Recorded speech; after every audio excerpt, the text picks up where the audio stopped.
Tommy, what's going on, brother? I appreciate you being here on the podcast, man. Are you ready to let it rip? Let's let it rip.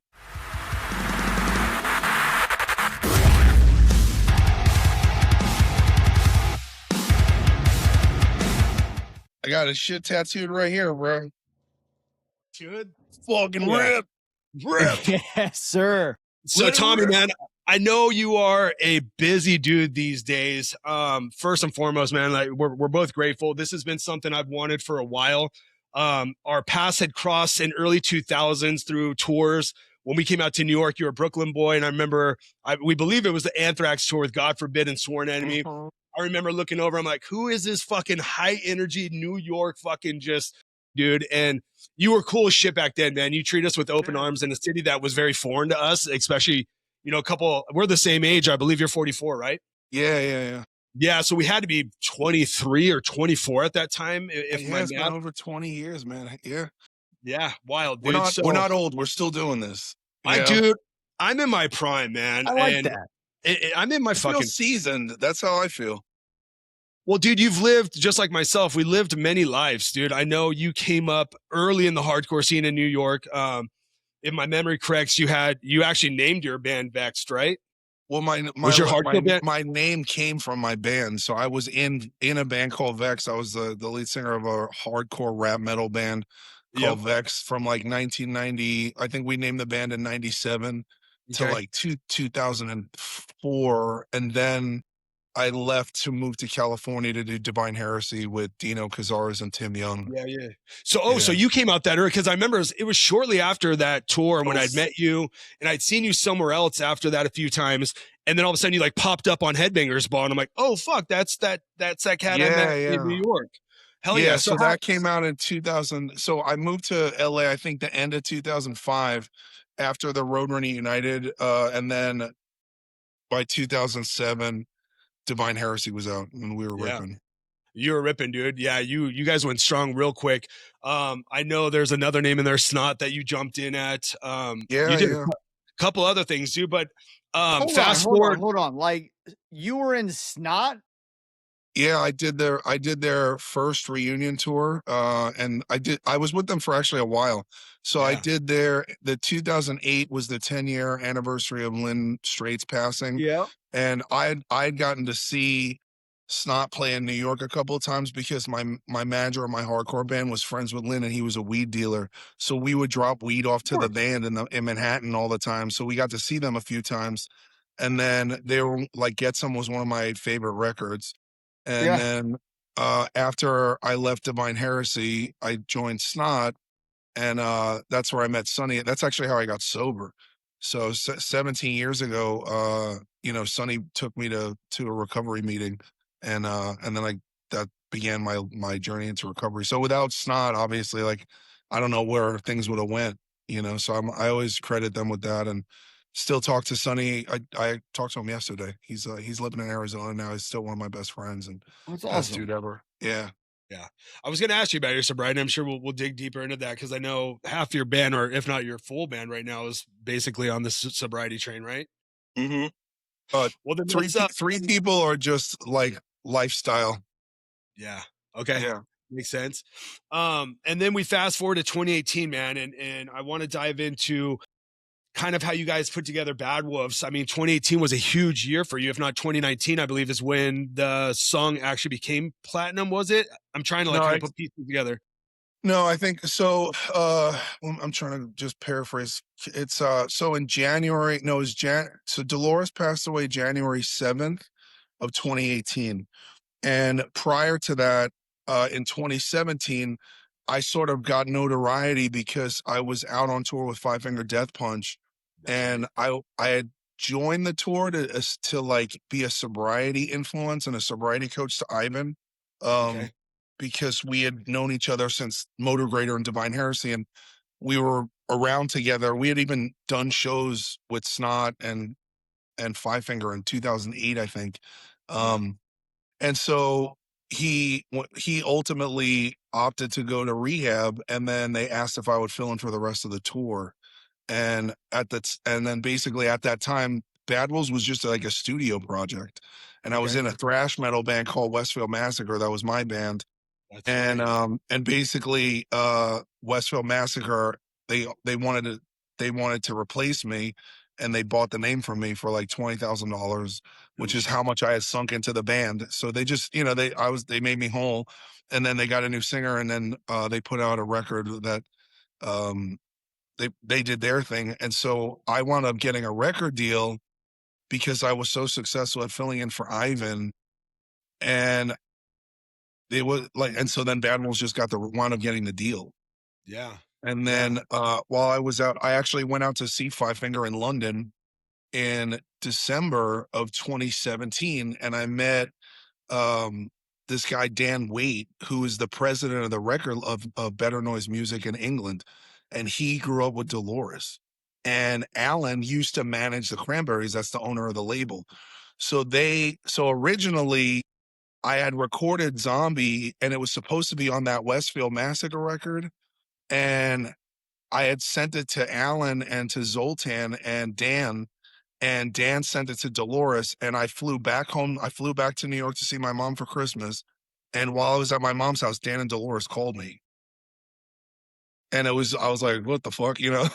And Yeah. so the band guys didn't believe me. Like, she said she would like, we basically were asking her if she would write a blurb, like a press release about the song, like giving us consent to perform it. But she Yeah. liked it so much she wanted to sing on it. So obviously, like we were like, yeah. And then, about 10 days later, she had flown to London to go record. And then she had obviously tragically passed away. And she actually drowned she fell asleep. She was taking a sleeping medication and ran a bath and fell asleep in the bathtub. And it was like a terrible, terrible, terrible thing. And, so we wound up releasing the song, and then I donated the actual guitar player and me who did the song. His name is Philip Naslin. And Mhm. so Philip and I donated 100% of the proceeds from the song that we would have made to her children. And Wow. so, and then I think that song is sold like, I think it's past 5 million globally. I literally just showed my wife, I think 2 days ago when we were in the talks of getting you on, and she remembered this song. And when I looked, I was like, holy shit, this song has that many streams on Spotify. It was like 5487, if I remember. I mean, it's Yeah, up there, dude. it's almost at 600 million on YouTube, which is like, it'll be, in the next couple of years, it does about 100 million streams on every single platform alone a Yeah. year. Yeah. And so That's wild. her kids will never have to worry about anything. She had 2 daughters and 2 sons, and her sons started a recording studio, and they started their own business. And the girls, I think they get the money. I think they got it last year. They weren't of age. So it was like we set up a trust fund so that when they turn 18, they got the money. So I haven't talked to her late her widower husband in a Yeah. couple years, but Yeah. it was probably one of the coolest things of being of service that I was ever able to do. Absolutely. I want to jump in really quick. I usually wait till the end to get all philosophical and shit. But one question that I always have for a lot of people is more about them as a person, because you as Tommy Vex and the reputation you created, and going from the podcast and your political opinions that started ruffling feathers, which I admired the fuck out of, and the forward facing, but then this Tommy Vex who has this heart, this passion. What is it that makes you stay that course of just being a humble, happy, passionate person despite all of the outside bullshit, all the external?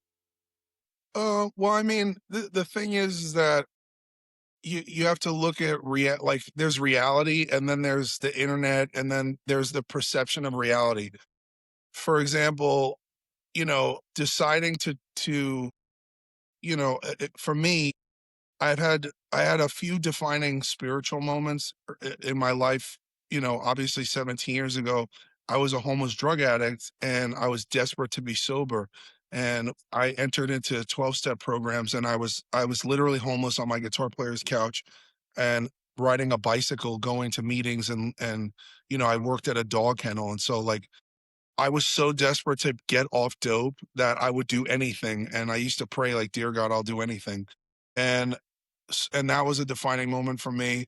And after having a year and change of sobriety, like I was, I came home to a home invasion. I was murdered by my twin brother, Mhm. and I was dead for a few minutes. I had gotten, he hit me from behind with a crowbar and fractured my skull, and then beat my body till I was lifeless, basically. And I wound up getting to a neighbor's and collapsing, and then getting sent to the ER. And I had a white light experience then, right? Where like I remember, flatlining in the ER and then waking up out of a coma, and the entire journey of like what happened after that. And like when I was dying, it was brutally painful. I had ruptured my spleen and the whole thing. And so I was internally bleeding, and I was just like, please God, not today. And so, I guess like in my experience of being on the other side, uh, my near death experience or afterlife experience, I was instructed that I wasn't finished, and I was sent back. And then since that happened, I've always been trying to figure out what it was, the thing that I was supposed to do. And, that led me to, there was a period where I started a nonprofit organization called SFG 12 with a couple of other musicians, where we were raising funds through concerts through a nonprofit to get beds in rehabs, right? And that was the thing. Nobody knew who I was then. I was just like the guy who used to sing for Snot. And then it just kept going, and just stuff kept happening. And I'm like, I always ask that question, like, God, is this the thing that I'm supposed to be doing? And when the thing happened with Dolores, that was a definitive moment where, like, yes, this is the thing that you're supposed to be doing. And then everything sort of blew up. And the next time that that happened for me was during COVID. And, I've always been sort of a conspiracy theorist. My grandfather, my grandfather died almost right before I was born. He was an NYPD detective. And so I used to read his books when I was little. Like my mom kept all of his stuff. I still have his badge. I keep it with me. And he used to bust a mob, and he was into, he was a crime detective and a homicide detective. And so he had like a lot of stuff on occultism, and he was Danish and fought in World War II. And so like all these ideas of like of questioning everything is not Mhm. foreign to my like working class family. And as things started to happen during COVID, I saw a lot of parallels, and I saw a lot of things that didn't make sense. And then because I had, the band was this international success, I had made friends with some scientists. I'm a nerd. So I started, I knew, and I have some fans like metal is weird because we're weird people. Yeah, And, dude. I got fans who are coroners and embalmers and, scientists and politicians. And, you have no idea who listens to metal. Yeah. Right. Until you're out there in the world and you're like, you see a guy in a suit and tie, and he's got a whole body sleeve under his suit. And you're like, oh shit. Uh, That's my so ideal client for sure. yeah, yeah, and so yeah, you're in tattooing, so you understand it's like sort of like it's like Fight Club was like a huge gang, Yeah. and so and with social media, it was easy to share information and get educated. And I saw what was going on, and I was like, this is wrong. And so I started getting in trouble for that because I was like, and I was in a position where the media, everything I said, because the band had been such a success, turned into into a news headline. Like I had, I remember one of the things that was crazy during COVID is like before the 2020 elections, Maynard from Tool came out and endorsed Kamala Harris. Mhm. And I saw all the posts, and it was like the day after I had said, hey, I'm gonna vote for Trump. And the amount of engagement and how many times that was covered And even the post on Instagram, I got a MAGA hat from somebody who's friends with Trump, and they gave it to me. And so he signed it and handed it to my friend Jane, and she gave it to me. And Oh, that yeah. was the hat that I wore. And I was like, oh, cool.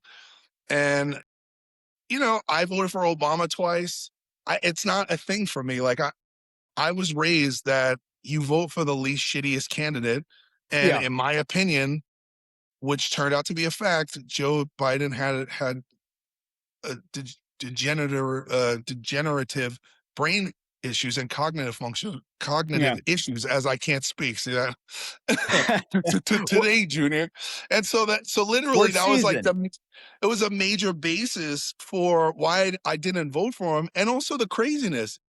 The Democratic Party that I grew up with sort of had gotten so extreme and crazy at that period of time. I was like, dude, I'm not, you know, and so it was just crazy how much attention it got. And, and then all of a sudden, everybody who's like, there was hundreds of millions of dollars, and if not billions, spent on defaming Trump and shitting on him and causing a divide and hating him and this, that, the other. And, and so people had TDS, and what I experienced was the people who they couldn't separate that I was just a voter, Yeah. and and so therefore that I actually adopted the hatred that these people had for a man they never met, and because they hated him so deeply and couldn't touch him, the people in the industry that could harm me, they colluded to make an example out of me, Yeah. and which is fascism, right? And so the irony of and far right extremism and far left extremism is the same. Whenever you're giving complete and total, unquestionable authority to any political figure, and people are using political power to destroy other people's lives, destroy their finances, ban them on social media. Social media is a utility company. At this point in Yeah. society, it's the same as electricity and gas. You can't have a business if you don't have social media. You can't, and I had pages with millions and millions of followers from world tours and travels deleted, you know? And so, it was just a fucking weird thing. It was this weird thing. But It's I, but and again, it felt like inside when I prayed about this stuff, I was like, it was the right thing to do. You're like, you have to stand your ground. I was like, okay. And I'd been threatened. I had been everybody had told me I had gotten death threats. I had gotten bargaining. I had gotten offered money. I had gotten all, like people in the Democratic Party went through my label, and they were like, well, if you switch it up, and we did, like, I was like, dude, just, I don't want to be, I don't want to be involved in this. I'm just saying this is what I'm doing, and that's it, you yeah. know? I And- I do have to ask this though really quick because I think it pertains to both of you. In just what you've experienced. You're older than I am, seasoned. You're more seasoned than I am. But like coming into metal, coming into punk rock, it was extremely counterculture back then, 20 plus years ago. The one thing that I hated the most and that I really caught, and I think I may have picked up from listening to, I can't remember what the name of the podcast was to save my life. It was de- like Degenerate Gentleman, something like but that. What was the Deviant podcast? Gentleman, yeah, Deviant Yeah, Gentleman was Deviant James Vico. Gentleman. Okay. So what I started to really realize was counterculture became the never-ending pursuit of conviction and personal like belief. Where it Mhm. used to be conviction in fighting against the man conservatism and corporate whatever back in the day when we were all punk rock, but all of a sudden it flipped. Now the most average, the most normal, the most puppeteered individuals kind of infiltrated what it used to look like just as an appearance.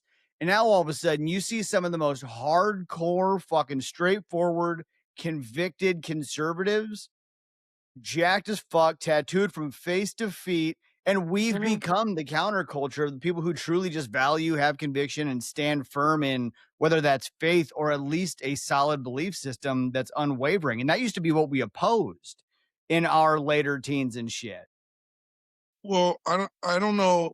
I think that what happens is the pendulum always swings, and I think that, you know, for me, people are like, oh, you're radical, you got radicalized. And I'm like, I'm really just a guy from 2011. Like, I'm just a Yeah. dude, right? I don't have, if you go back and you look, you're like, I don't have any radical opinions.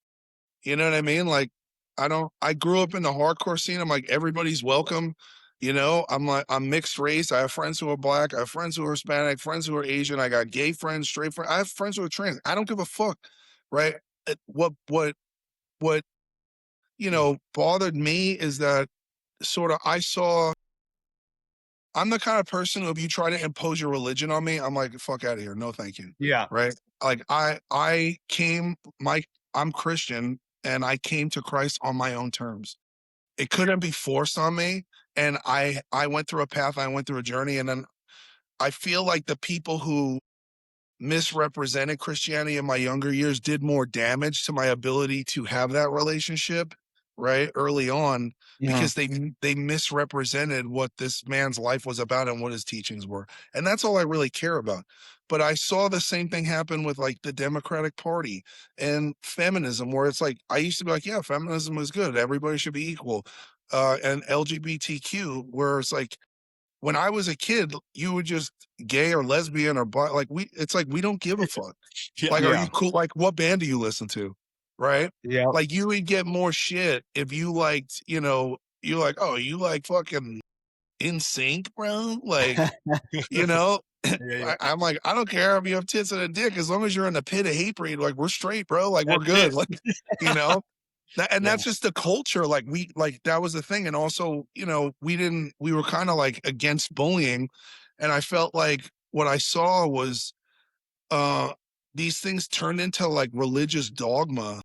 Yeah. And everybody on this side, if you didn't speak the speaking points, if you didn't repeat the same, the same call everyone a Nazi. And it was absurd to me. Like I saw anybody who questioned things that were ridiculous and were called Nazis. And I'm like, how, and then it's like every white person is racist. And I'm like, how can that be if like there's 13% of America is black and hip hop music is the most consumed financially equitable music in America the last 30 years. So it's not just our specific community. And I'm like, I'm a black man in a band with a black guy, right? Me and Doc are black, and we're playing, singing Zombie and playing to predominantly white people all over the world. I mean, look at what this band was a platinum band in, America, Canada, all over Europe, right? We went diamond in Europe, diamond in the UK, gold in Sweden, gold in Australia. There ain't no niggas there. We didn't go platinum in Africa, bro. Like, you know what I mean? Amazing. And that's just the thing. And so, just the metrics don't add up for me. And like, I understand that there are racist people, but there are all kinds of racist people. And so I felt like reverse racism was super dangerous because it was a form, it was a political form of silencing anybody who had light skin from calling out hypocrisy. And that Mhm. made me a target. Like they were like, bro, this nigga's gotta go, because there's a script. There's a script with everything. And then, to go back to what you're saying, there's who you really are, and then there's the public perception. Yeah. And fame is bought. I've been in the machine. I've had the hit song. I've been in Forbes magazine. I've done, you know, Battles was doing 200 shows a year the first 2 years about, right? Morning shows, radio shows, Howard Stern, it was like full on the top of the top. And, they had, I have lived an incredible life and it's been painful and traumatic and bad and good. And the record label and the band financially capitalized off the true stories of my life. That's what the lyrics were about. Yeah. But then when they had to deal with a real motherfucker, it was like a problem, Yeah. Yeah. and they're like, Yeah. you don't, like you can't do this, you can't do that. I'm like, that's not the point of this. Yeah. And I was ignorant because I didn't understand the machine. I was like, the whole point of blowing up is so that you can have a platform so you can say what matters. And it's like, no, it doesn't, that's not real anymore. Maybe in the 70s and 60s, maybe in the 90s, that's a long gone. Well, and And you, I mean, that's kind of what I was saying to you earlier, dude, I think I became, I knew you from the past and I was a fan of just you as an artist, but what really struck me in the Zombie and then the first album and all that stuff was good, but it was really taking your stance because a lot of motherfuckers, including myself, may not have taken that stance. I never used my voice on stage to speak of things, but back then I was 21, 23, most of the time opening bands for, those. But like looking back on my career now, if I were to get back on stage, would things be different? And I think it's because of somebody like yourself. No matter the fame, no matter where you were, no matter the hit album and all the things that were coming to you, you just didn't give a fuck. You were you. And I feel like it wasn't pretend. There's only two voices I listened to during that time, and it was you and Ian. We talked about Ian, and I'm blessed to have him on the show as well. And it takes a lot, dude. So for somebody like myself to become a fan of yours, the personality, the musician, it speaks volume, dude. And I don't think there's enough people that are willing to take that stance, and you were, dude. And I admire you for that. well, I Truly. appreciate it. I mean, it definitely costs, tens of millions of dollars to fucking, Wow. the penalties you pay. But, at the end of the day, I can still look in the mirror and say, like, I'm not a sellout, and there's no price on my integrity, and nobody can, people will talk shit. And that's the other thing too, is like, you see what happens, the way the game works, and it's like, I talked to Chris about this because when I think that this was one of the biggest issues with the internet, is the echo chambers, where people are only being fed stuff that they like, opinions that they want to hear. And this was going on during the pandemic. And I feel like my former band members, especially Doc, are in that echo chamber where it's, everything is like Trump is Hitler. Anybody who supports him is Hitler. And we got to kill them. Like it was that bad. Right. And so I think the band falsely believed that when I left, it was going to be the end of all their problems, Yeah. because we were getting fucked with. Like there were radio stations that were like, and again, if you're in the music industry, most likely you went through liberal arts school. Most of Mhm. these people who work in the industry, they're not bad people. They're just, they have wealthy parents, and compared to my parents, who paid for them to go to school and paid for them to do this. They've never been, they weren't selling drugs and getting stabbed when they were 15, 16 years old to fucking pay for the electric to stay on. Right. They don't have savagery. And so, they're very easily offended. They're super indoctrinated, right? By, their formative years shape their ideas of the world, rather than just getting thrown out into the world and being forced to survive in the world. Um, they, so they don't have a problem with, uh, sabotaging people who don't agree with them.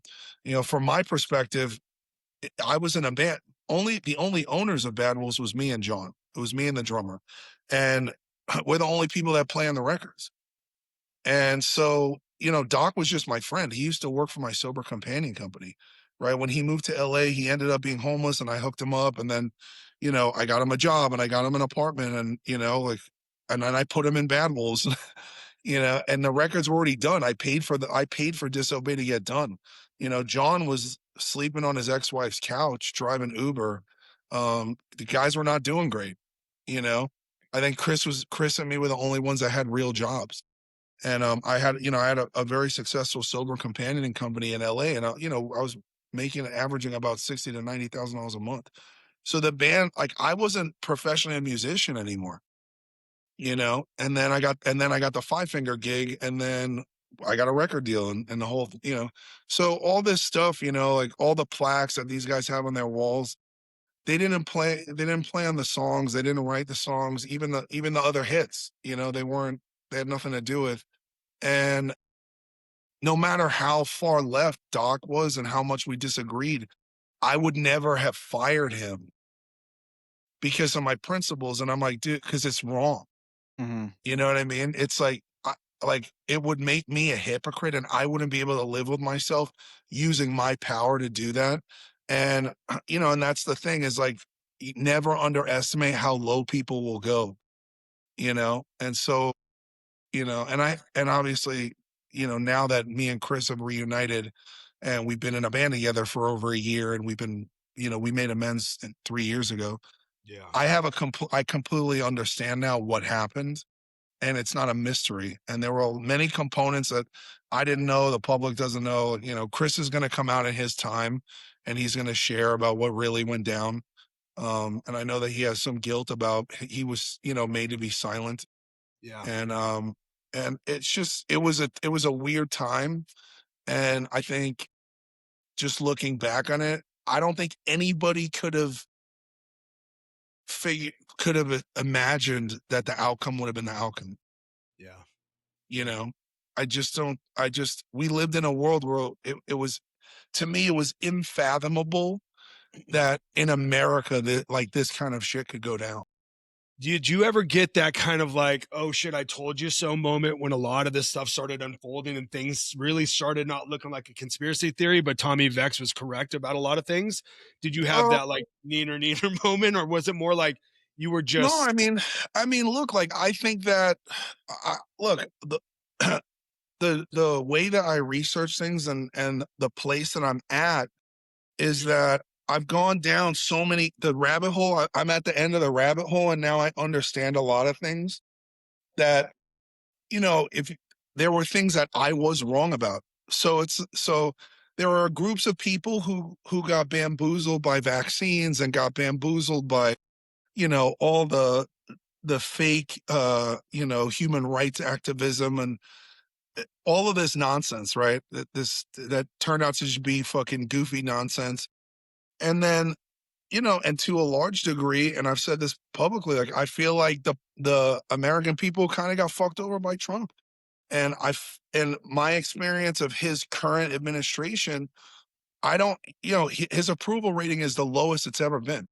And I think that he's lost a lot of his base because, he's the things that we wanted to, when we were talking about make America great again, was about making America first and foremost. Mhm. And we just gave like $6 billion to Iran, and we're giving billions of dollars to Israel. I'm like, we're still giving US taxpayers our money to other foreign nations who are bombing each other. You know what I mean? And also the whole thing with a lot of my support for Trump was my understanding of Epstein, and that he was separated from that.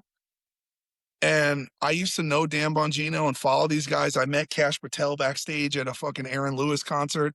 I've been to Mar-a-Lago. I've met Trump. I've gone to the shooting range with Don Jr. Like, I have relationships with these people.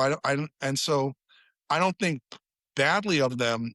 And they were very kind to me. But at the same time, I'm not the kind of person where, like, I don't have blind loyalty to anyone but God. And so when we put politicians in a place where, because there are party leaders and we can't criticize them, that's a cult. And so I've seen people, I've lost friends who are like who are knee deep in the MAGA movement, and they don't want to criticize what everyone is seeing and knowing is wrong. And so it's like, I hated that Biden was giving, hundreds of billions of dollars to Ukraine in something that shouldn't have been our fucking business. yeah, So I can't sit here and be like, why the fuck is Trump giving Israel and Iran billions of dollars to blow each other to shit?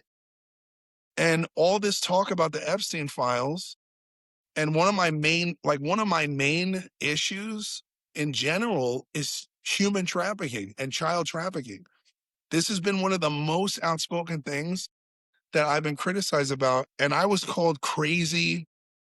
And this is something that's real to me because I have my ex-fiance was trafficked as a child, and she grew up to be a heroin addict, and like as a result of her drug addiction, she lost our son at 7 months pregnant, right? And then that was a year and a half before I got sober. I had been sober at the time, and that caused my first relapse. I almost died, and then I got clean.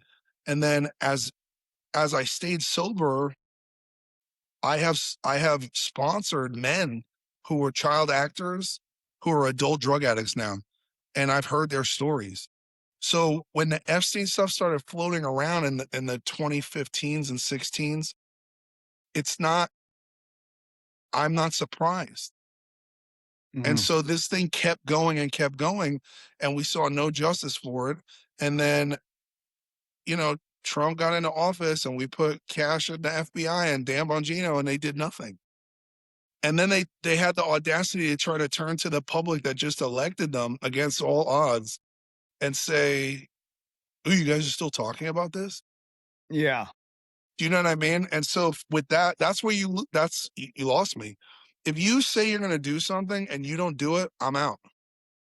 And I think the big issue to that, and this has been done for so long, it happens with social media from the very top with politics all the way down to just how people tend to interact now, is there's always kind of the sleight of hand, the smoke and mirrors, but people lose interest that quick, except for the things that actually matter, like child trafficking. People aren't going to let it go because it's a big fucking deal. It's been happening longer than anyone knew. It makes me question, has the world gotten notably worse? Or has it always been this worse? People are just finally like they have the access or the voice to actually talk about it.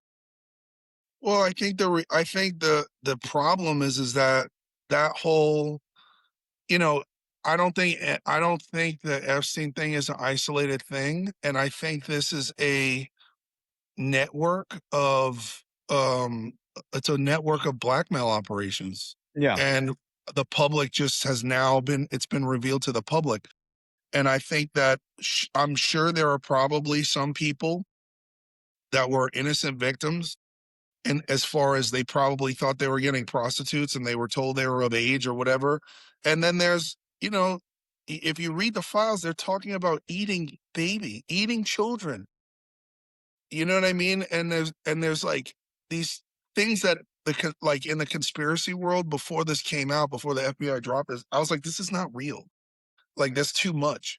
Where they were, the conspiracies where they were breeding children to organ harvest for the wealthy. So like a wealthy person would rape a girl, get her pregnant, they would incubate the child and then remove it and then harvest the organs to the rich person. That's in the files. That's in his emails. And like if that's like how can any what if this is what's going on, why am I paying taxes? Fuck, dude. Why At a do I bare give money to minimum. the government? Why am I doing anything? Why should Yeah. I don't like that's where I look at it. I'm like, I'm not participating in any of this. Like I'm not even participating in this shit, What fucks And me so up like, about all I what's was that? gonna say, what really fucks me up about all of it is we've created almost by intention a culture that's so desensitized that people are like, "Oh, that's fucked up," and then just kind of gracefully move on as if nothing happened, not by choice, but just like by psychology. Some people have a legitimate issue, but most people turn a blind eye at it. Like to me, Well, it's like, because we've been socially engineered, through again, stuff that, 10 years ago I was talking about. Like, and you can look and the thing is, even though my social media has been deleted both multiple times, I have a track record of albums and recordings with lyrics that have been talking about this for 20 years, for 2 yeah, decades, right? Wild. So when you look at Westfield Massacre and you look at Release the Cure, and it's a record that came out in 2016, which is a prelude to 2015, right? The Event 201, I've been into this stuff forever. What do you think Failed Creation from Divine Heresy is, No shit. right? Makes sense, okay. dude. Yeah, it's us. It's Wow. humanity. Yeah. And so I've always been in this stuff has been intrinsically part of my writing. And so, you know, a lot of it was crazy to me where there's like songs on, the conversation in Disobey is about the erosion of the Constitution and a uniparty, a developing uniparty. Trump was sold as outside of the uniparty, but at this point, I don't really I feel like they either absorbed him or this was like one of the craziest bait and switches of political modern history. Yeah. And it's either, and my theory is that I think they shot him and then they told him. And they were like, you can win the election and we'll make you the president and everything will be fine, or we're just going to kill you and your whole family. And it would just be like the Romanovs in the Bolshevik Revolution 2.0. They don't care. Yeah. They killed Charlie Kirk, got murdered in front of a fucking 10,000 people in the middle of a college. They don't care. Yeah. Well, and Right. and then the sod and everything was paved right over within what, 48 hours? Yeah. Yeah, Ian's post was wild yesterday or 2 days ago. I was watching that and just it's So, crazy. This is actually my follow-up. I'm gonna change the tone a little bit because Sure. oh, only for this reason, man. Partly I want to go backwards because hearing the story of everything that had happened to you, from the band breaking up, all the bullshit, you having a like a cosplay Tommy Vext for a little while that was out there. Do you think that was kind of like your 40 days through the wilderness, like Christ endured, like going through the 40 days of wandering through the wilderness, in a sense where it kind of tested your grit, but you still stuck firm to your conviction, kept close to God, and just stayed the course? No, I mean, like the unseen version of all that was like, a, a very lengthy suicidal depression, right? Yeah. And waking up and having beaten that and having it return and be like, oh, we're back here. And now every day I want to commit suicide. And, you experience the feeling, right? And then all the shame, like you fucked up your life. And then if you sit there and read the things these people, the lies that people say about you, the enemy will use it and it will speak to you in your own voice and say this thing on repeat. And that's how that's also how they, I don't want to name the people, but it's part of what they do. Yeah. Right. There are specific instructions for these secret societies, which I have the manual. And, educating yourself to why, the biggest thing that they do to people, is you can crucify somebody just by destroying their reputation. You can pay somebody's girlfriend to say that they assaulted you, which is what happened to me. Yeah. Right. In a relationship where I found out that my girlfriend at the time was a prostitute and was having sex with Jennifer Lopez's husband. And that's why I left her. That was the end of it. Right. But at the time, for her, she lost her fucking, I stopped paying the bills. I stopped paying for this. And, all the 4-star hotels and trips all over the world and backstage at the arenas, it was over. Because she got caught. And so like I got accused of like a domestic violence at the level of attempted murder. And there's no pictures. This was all something that you There's just no evidence. There's no nothing. Yeah. And I'm 265 pounds, Yeah. and if I put my hands on a man, you can ask Doc about this. It's going to leave a mark, and me and Doc squared up and like, it didn't go well for him. And he's 245 pounds and 6'2". So could you imagine me fighting a girl? Like, come on, bro. And people devour this nonsense because it fed the narrative of Trump and and this, that, and the other, to the point where I had like almost 15 women who I had dated come out publicly on social media and be like, this is not true. Right. That I didn't ask to. They just were so disgusted by it. This was all pretty recent, right, Tommy? No, that was years ago. Well, That was, like something just popped up because when and we could get into Jelly Roll, like you were just defending Jelly Roll not too long ago too for some of the shit, but wasn't because a lot of this came out all around the same time a few weeks back, I thought. Yeah, but that's like a situation where like these women are serial accusers and they just anybody, if you're talking about if a woman has,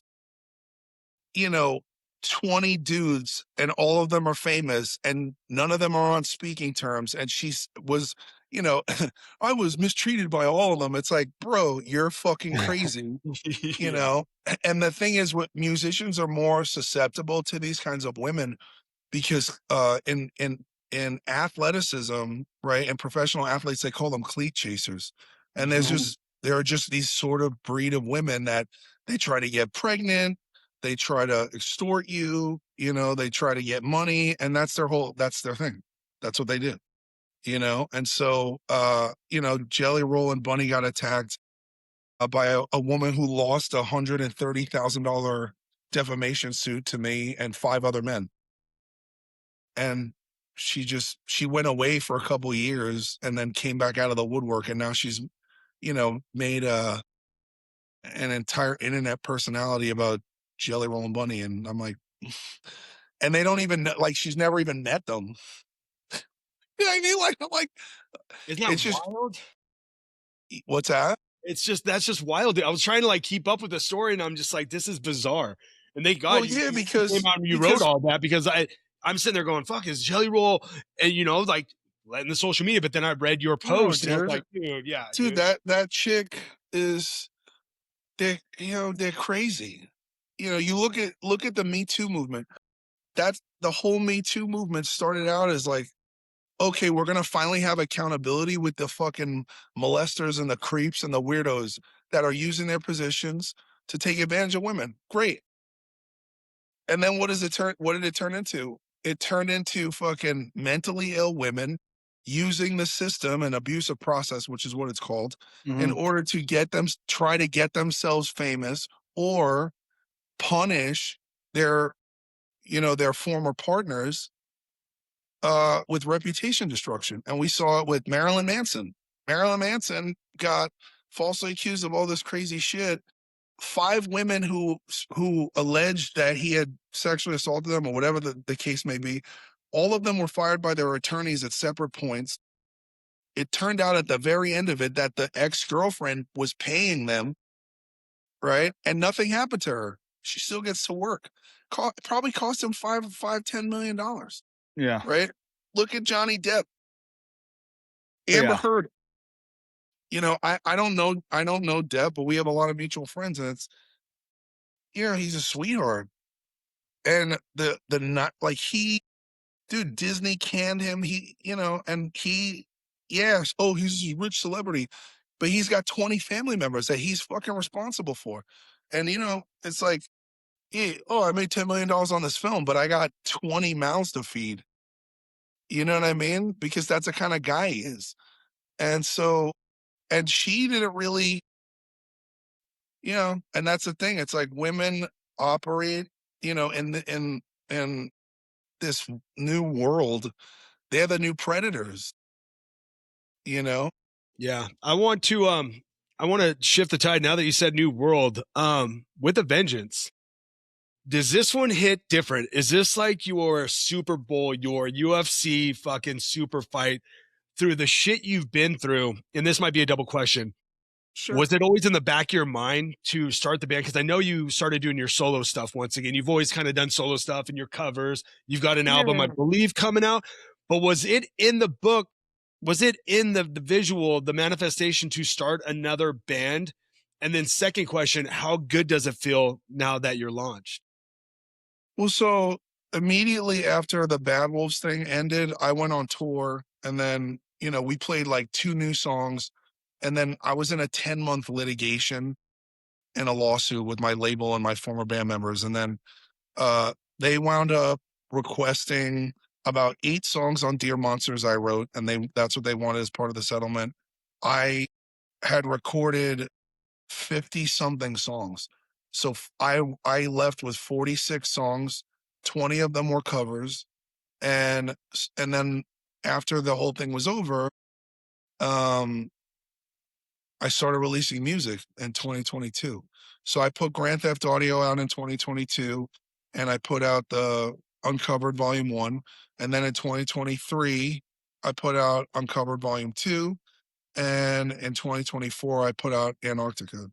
So all those records were made they were supposed to be Bad Wolves records. Okay. And so, during COVID, I got busy, so yeah. I think John had wrote and recorded 3 or 4 songs to my 56 during COVID, because that's what I'm a workaholic.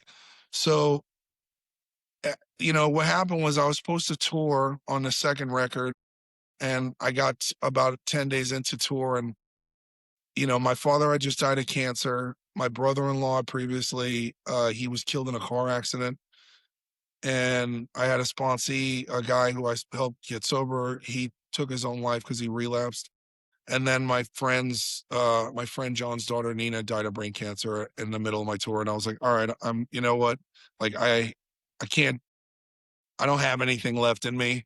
And I had just done 2 months with El Nino. I filled in for their tour because they had an emergency situation, and I just had nothing left. And so I wound up um, canceling the tour, going to my friend's funeral, and then yeah, and then I got a call from Zoltan, and he was like, "Hey, bro, like, you know, he wanted me to move in with him."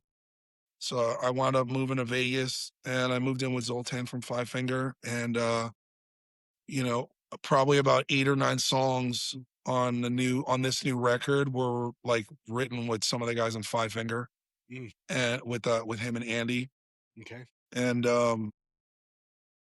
and then yeah, I wound up going back to LA to take the ideas and work with this producer Hiram Hernandez, who worked on a lot of the record, and Chris had joined Bad Wolves, right? So and it was like March of 2025 when I was at Zoltan's, because me and Zoltan went to dinner with John Birkeland from Bad Wolves, and we all hugged it out and like squashed the beef. And you know, I've since made peace with Kyle too, uh, and so you know, the label wanted me to do a song with DL in April of 2025 because they wanted me to come out and be like, the beef is over.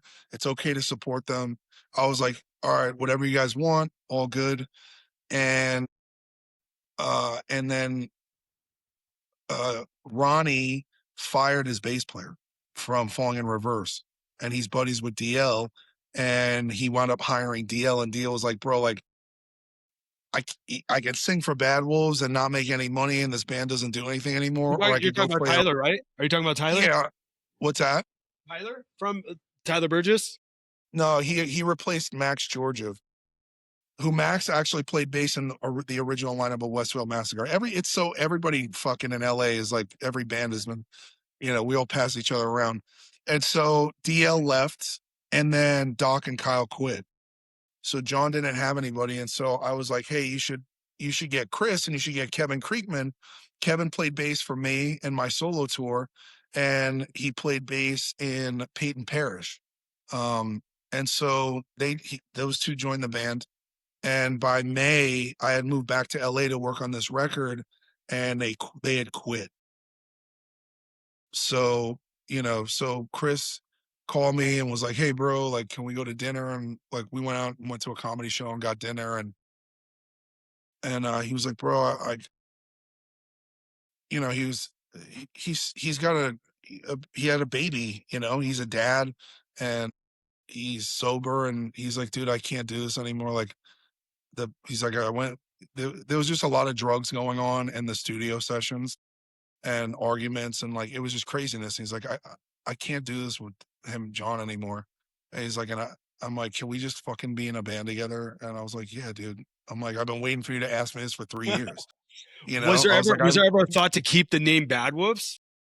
yeah, we'll get to that. Okay. So basically, all these songs that I wrote with the Five Finger dudes wound up turning into this band.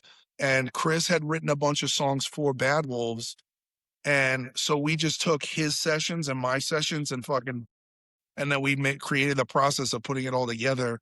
And then we had to start putting a band together. And Yeah, so I yeah. met Austin at a Thanksgiving party at our buddy Cody's house. Cody is he's another sober brother, but he was the tour manager for Five Finger. He worked for Death Punch for over a decade. And so I've toured all over the world with Cody, and like, you know, he was like, bro, this guy's awesome. And I take his words very seriously because he's a very high standard person. And then I met Austin. I was like, bro, I fucking love this dude. Like, oh shit, you know? And so I was just cool. I was glad that he was sober. And then I found out on a couple more hangs that he was a believer. And I was like, oh, sick. Like, oh, all right, God, I see what you're doing. And then, you know, and then we just started, I called Angel, and originally I was like, hey bro, can you like bless us with some solos, and like what are you doing? And then it turned into like, Angel doesn't really like touring, so we sort of were gonna just have him in a capacity in the studio and work on the songs and record. And then we're like, we're gonna shoot a video. He's like, well, fuck, I'm coming down. And then we're like, all right, cool. So it just, and then Xander, like I just was a fan of him on the internet, and then he was playing Arizona here 2 or 3 years ago, and I just went to the show, and I took him out to dinner, and it was funny. We went to some random steakhouse in downtown Phoenix, and there was stuffed wolves and coyotes in the whole restaurant. It was like a wolfsman's lodge. Interesting. And I'm like, bro, this is a sign. And so I was like, bro, do you want to be in my band? And he was like, fuck yeah. Yeah. So Yeah. it was just very easy. And so as the material started sounding like fucking Bad Wolves, we were like, dude, we should just buy the name. And we were like, I don't know if we can afford that. So we brought an investor in, and then we put an offer in we put a 7-figure offer into John. So we offered him $1 million for the name and the brand and the trademark. And he kind of was back and forth for like 5 weeks. He was being weird. And then he canned the deal. And so we were like, all right, cool. And I was dude, I was trying to figure out band name. If you have tried to find a band name in 2026, bro, Dude. oh my God, I'm everything's so glad taken. you said that. I'm so glad, because after Madness, it's like I've had some projects and I'm like, I think the only reason they never got started was because I could never get a fucking name for it. So I just like it would just dissipate. It's crazy. Even Bad Wolves, like I bought the name Bad Wolves from a DJ in UK in 2017 for $2,000. I bet he's kicking his ass now. Yeah. And he didn't keep stocking that one, huh? yeah. And so dude, I tried. We were like, let's call it Disobey. And we were like, fuck, all right, that's cool. The Obey, the fucking skate merch company, they were like, they own all that, and they will sue the fuck out of you. And we were like, let's call it Grand Theft Audio. Well, Grand Theft fucking Auto, the games own all every kind of trademark. So like, we're like, fuck these companies, god damn it. And I was watching Die Hard, right? And I was like, the scene where fucking Samuel L. Jackson goes and like Bruce Willis is acting crazy that he's got a sign that says I hate N words. He's like, what the fuck are you doing, man? He's like, you need to get the fuck out of here. And I was like, bro, this is me and Chris. It's amazing. I was like, yo, why? I'm like, dude, why don't we just call it With a Vengeance? I'm like, that has to be taken. Well, like, there's no way. Call my lawyer. I'm like, hey, can you run a trace on this? He fucking comes back. Nobody owns it globally, every territory. So we bought it in every fucking country in the world. Yeah, and dude, I was like, this is it. And I was like, and it makes perfect sense, right? Because it's like, you see the headlines, you're like, Tommy Vext and Chris Kane are back with a vengeance. And fucking, well, and that's really what I like when you guys came out and said it, and Austin finally was able to tell me and stuff. It was like I saw him like, oh, this is some Tommy Vext shit. He's coming back with it. I would have never guessed Die Hard, but that makes the story even better, dude. Yeah, well, I mean, I guess Die Hard with a Vengeance is also because the villain is the brother of the guy Alan Rickman, who gets thrown off Nakatomi Plaza in the first one. Okay. Right. Yeah. So I was like, oh, that's very fitting. I think it's Jeremy, same guy who played Scar and he's the fucking bad lion in Lion King. Jeremy Irons or Jeremy. Yeah. You nailed it. That's it. Yeah. So I just like, that's how it happened. Right. Like Bad Wolves, the name Bad, like the original name of that band was called Eye of Tongues. And John had trademarked it. And he was like, yeah, Eye of Tongues. And I remember I took him to the pizza place. We went to Mendici Pizza in the Valley. And I used to live in Santa Monica, and I drove all the way out there and took him to pizza. And I was like, bro, yeah, I can't be in a band called Eye of Tongues. He's like, why, dude? It's sick. I'm like, it sounds like an Indian restaurant in Silver Lake, dog. Like, It's like, welcome to I Have Tongues. How can I help you? And you're like, what the fuck is what? I'm like, what does it even mean? He's like, no, it's not like eyeball. It's like I, like me. And I'm like, it doesn't make sense, John. Right. That's cool, dude. And then he really liked Teen Wolf. And I was like, what if we call it Bad Wolves? And he was like Teen Wolf? And I was like, yeah. He's like, that's sick. I was like, yeah. He's like, what about Big Bad Wolves? I'm like, no, Always have to go just one Bad above. Wolves. Yeah.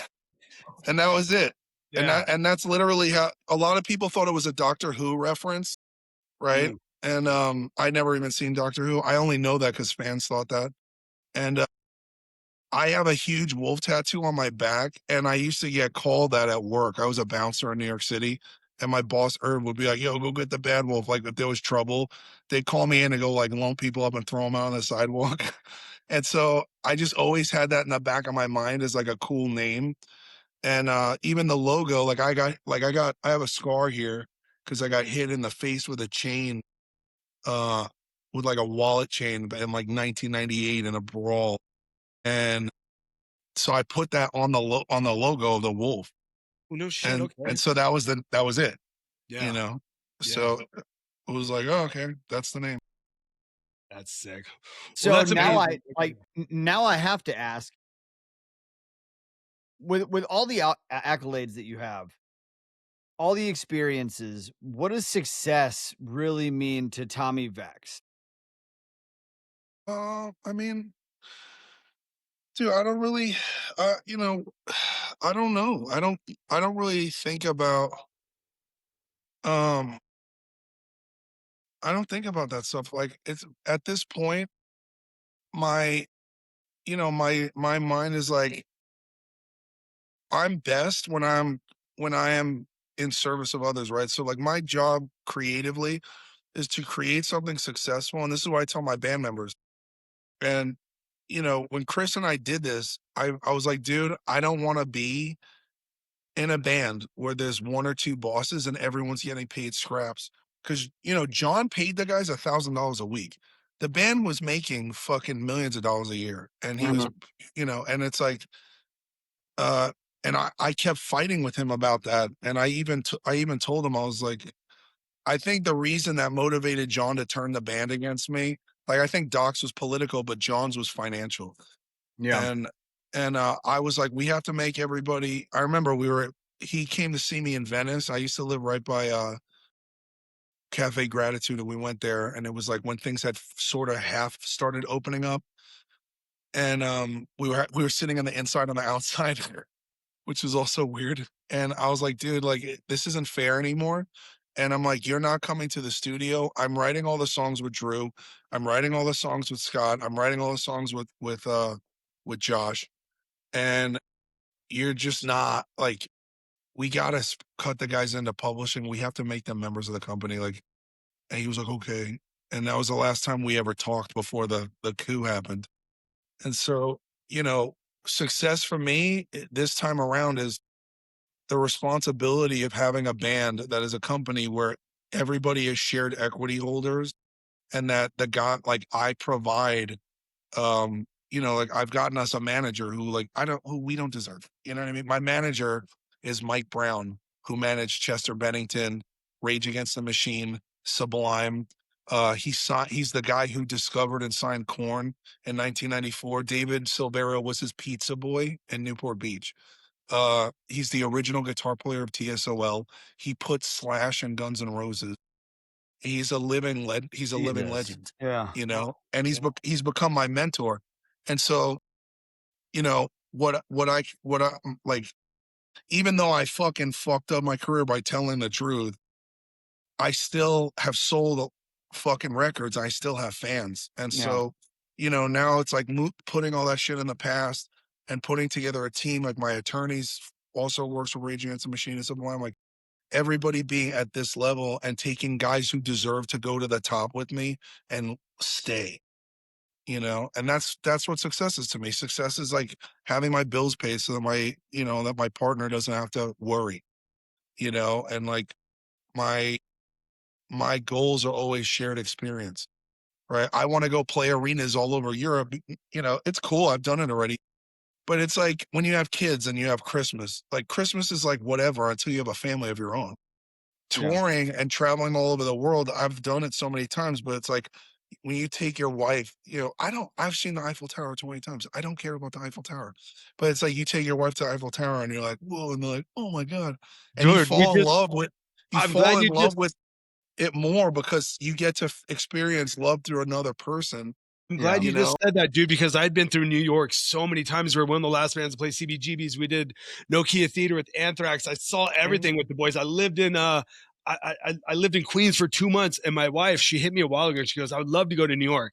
And she's like, that's on my bucket list. And I go, I'm like, that's not the first place. I want to take her somewhere exotic in an island.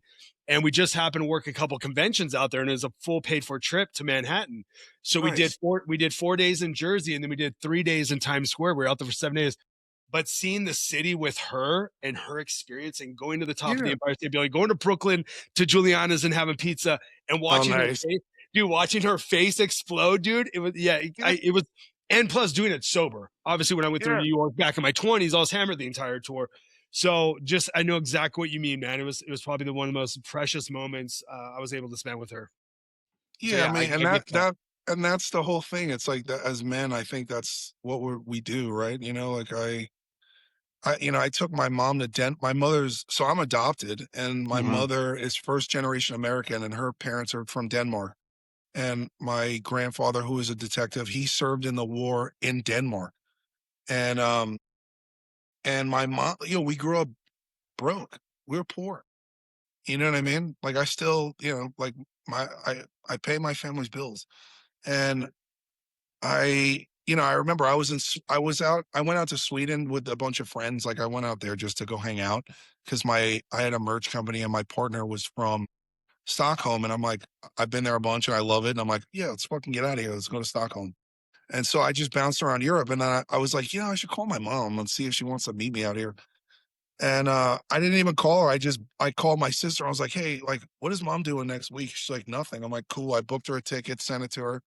And then I met her in Denmark, and we hung out for like 10 days. And it was and I've been to Copenhagen. I headlined Hellfest singing for Five Finger, you know, but walking around, going to the restaurants and like doing all the authentic tourist stuff for her. We got on the big double decker red bus and Yes, yes. things that we would never do. And like, I don't, I guess it's unfortunate for me. I experience joy through making the people I love happy, I think. I Yes. don't really I've kind of I'm one of those old heads. Everything is lame to me. Everyone Yeah. is lame, everything is lame. I'm like, "Oh, yeah, fucking," people are like, "Bro, what if this song that you wrote is crazy?" I'm like, "Oh, sure, fucking," you know? Well, it's yeah. That's one of the reasons Yeah. I had to ask though, is that I mean, personally, I still struggle with that quite a bit. I'm one of the same ways where nothing's ever good enough, but I'm always willing to test the boundaries to see if I can figure out where I can find joy in my life. But it is those moments with my son or with my wife or when I get to come out and like experience just something completely different with Jake when we're doing the Let Her Rip tour, just when I'm traveling, working with like Rob and Keaton and those guys. Mhm. It's me being able to provide other people with something or me being able to live through someone else's joy that brings me the most peace. Otherwise, I'm chaos up here. My Sure. my madness reigns supreme, but getting to see the smile on someone else's face vicariously through gives me the joy I think I've been yearning to be able to find in life. And that sounds really fucking terrible to people, but the joy that I have the success to be able to share that with another human being or with other human beings means more to me than anything else. I'm adopted also, and I've always felt kind of disattached and kind of like an outsider looking in, but to be in someone else's life, to have that kind of impact, even in small amounts or larger doses, that's where I find that joy I think I always yearned for when I was younger. Now we're getting a little sentimental with the inner child, but I Well, think you know what I mean. it's valid, and it's something that like I always it's a valid part, it's a valid component to masculinity, and it's something that I don't think that anybody denies. And, you know, I I think that a lot of, as you get older, the mistakes in the past, like our redemption arc is as our service work, right? Mhm. It's how we make up for the mistakes or the life that we thought we didn't get is by making it better for other people. And I just think that makes you healthy. Yes. I just think as a man that's we need purpose. It's interesting because I did the Boondoggle podcast a couple days ago, and that was the one where Phil Labonte like said therapy is for chicks. Mhm. And it got totally taken out of context. And I'm diagnosed with acute post-traumatic stress disorder, and I've been murdered, and I've grew up in violence, and just all the shit. And therapy is good, Yeah. but therapy helps you collect the dots, actually putting work in, taking contrary action, and actually making a decision to have a purpose driven life is, you collect them and then you connect them. And then sometimes the things that we think are bad in our inventory actually can be assets in the lives of others and in our work ethic and in our the way that we show up for people or our intuitions because of the things that we've survived. And so for me, that's just the direction I'm constantly trying to go in, is I look at all the stuff that happened. I don't look at anything nothing happened to me. It Yeah. happened for me, right? And so same thing, like my understanding of the industry, what happened with those people, this or the other. It's like I played a role in that. And when I look at it, part of that role is, how I reframe the band now is I'm not placing myself in a position to create financial jealousy with anybody because I'm listening to a partner that's toxic, Mhm. right? Right now, I'm trusting my intuition. I pray about who I'm going to have in the band. I pray about what I'm going to do. I literally, I tell the band, I'm like, Cheese, that's my manager's nickname. Cheese is the boss. I was like, but God's the big boss. And that's it. And before anything happens or I do anything, I got to be checked in with that. Cuz I can't do shit, bro. Yeah. Yeah, yeah. My girl's like, so she sees me running around with like a chicken with his head cut off because I'm spinning a billion plates, and I'm like, oh. But at the end of the day, you know, we as long as we do our best and we wake up tomorrow, and I think success is everybody has their own definition of it, and Yeah. you know, some people some people that like I know famous people, some of them are super happy and in love and life, but boy, some of them are the most miserable cocksuckers on the face of the fucking earth. And you would not, the misery that they're succumb to, you would not trade anything in the world for. Yeah. And that's the thing. It's like uh the these industries of entertainment, it's just as fake as the news. It's all Yeah. bullshit, you Well, know? you know, I love that you said like God's the big boss. Jake and I are currently working on a project called the Creator's Standard. And Nice. it's because I believe it goes creator, creative, creation. When I was younger, I was the angsty little, like, I shopped at Hot Topics, Satanist, and everything came from me. Oh, You're yeah. welcome for me, that kind of attitude. Yeah. But once I found my faith and I really started following scripture, following so much, man. And I allowed my creativity to flow through me. I realized it isn't from me, it's through me. So it goes creator, creation, or creator, creative, creation. And now we're working on the creator standard because everything that we do isn't our expectations. It's through a standard that we have in our own heads. That's spoken to us, Holy Spirit, through us Mhm. out there. And that keeps everything scalable. And scalable isn't financial. It's not things, it's how far we can take ourselves on the path that we were provided with the conviction that we already have hardwired into us. If we are God's creation, if we were created in God's image, then we ourselves were created to create something of significance, to impact others, to keep that chain effect occurring. And we don't really talk a lot about faith on Let It Rip, but We don't. this one's really got me like in my feels, in my faith, and I appreciate the shit out of it. No, I mean, listen, Well, thank you for sharing that. So sometimes we get inspired, we get divinely inspired to go into these directions, and like it's funny because they're the dual meaning of with a vengeance. There's a line, vengeance belongs to the creator. Mm-hmm. And so for people on the outside, it's like it might seem like the band is like with a vengeance and like they're back and they're gonna fucking do this, that, and the other. But it's actually like it's a like returning with God this time. Yeah. I didn't know if you meant returning from Revelations with a sword in his teeth, fire in his eyes, on a fucking white horse with King of Kings and Lord of Lords tattooed on his thigh. Because that's cool too. I'm just saying, that's also cool. You just wrote the first music video treatment, bro. Hell yeah. Yeah. Here to help. Oh yeah, well, Tommy, man, I know you got a lot going on. I appreciate your time. I'm gonna look forward to the first. Do you have a date for maybe a first live show or anything lined up yet? I know that the first show that we have on the books, we just booked 20 US dates. I believe October 22nd is somewhere. It might be Columbus, Ohio, tentatively. Okay. Obviously they just started booking the tour. Sure. So they're getting all the routing. I believe the tour is going to start around October 20, November 20th. Okay. And then all of 2027, we're just Oh yeah, I'm hitting sure the you're road. going. Yep. Yeah. Trying Well, to we got a squeeze lot. the We have blind a lot eye of new in there. music. Yeah, we got a lot of new music, and we have a lot of old music that hasn't. If you think about it, Bad Wolves have not played a set with all the hit songs in it since I left. Yeah. You know, so people want to hear that stuff. There's still a market for it, and Okay. I know that they just came out with a new single, and they have a whole new band and a chick singer, and yeah, it's like we wish them well, and if they ever want to open for us, like we're down to have them, and I hope it works out for them. Absolutely.